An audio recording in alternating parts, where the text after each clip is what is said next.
ಹರೇ ಶ್ರೀಕೃಷ್ಣ.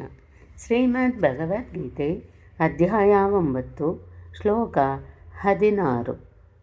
ಅಹಂ ಕ್ರತುರಹಂ ಯಜ್ಞಃ ಸ್ವದಾಹಮಹಮೌಷಧಂ ಮಂತ್ರೋಹಮಹಮೇವಾಜ್ಯಂ ಅಹಮಗ್ನಿರಹಂ ಹುತಂ.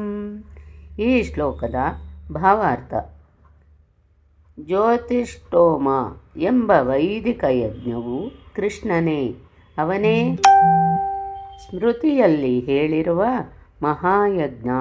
ಪಿತೃಲೋಕಕ್ಕೆ ಅಥವಾ ಪಿತೃಗಳನ್ನು ಪ್ರಸನ್ನಗೊಳಿಸಲು ಅರ್ಪಿಸುವ ತುಪ್ಪದ ರೂಪದ ಔಷಧ ಎಂದು ಭಾವಿಸುವ ಆಹುತಿಯೂ ಕೃಷ್ಣನೇ.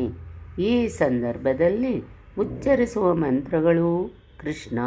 ಯಜ್ಞಗಳಲ್ಲಿ ಅರ್ಪಿಸಲು ಮಾಡುವ ಹಲವು ಹಾಲಿನ ಪದಾರ್ಥಗಳು ಕೃಷ್ಣ. ಅಗ್ನಿಯೂ ಕೃಷ್ಣ, ಏಕೆಂದರೆ ಅಗ್ನಿಯು ಪಂಚಭೂತಗಳಲ್ಲಿ ಒಂದು.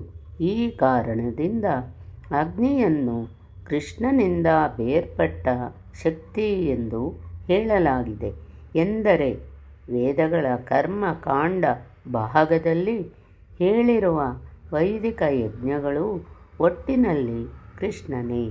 ಬೇರೆ ಮಾತುಗಳಲ್ಲಿ ಹೇಳುವುದಾದರೆ, ಕೃಷ್ಣನ ಭಕ್ತಿ ಸೇವೆಯಲ್ಲಿ ನಿರತರಾದವರು ವೇದಗಳು ಮಾಡಬೇಕೆಂದು ಹೇಳಿರುವ ಎಲ್ಲ ಯಜ್ಞಗಳನ್ನೂ ಮಾಡಿದ್ದಾರೆ ಎಂದೇ ಅರ್ಥ.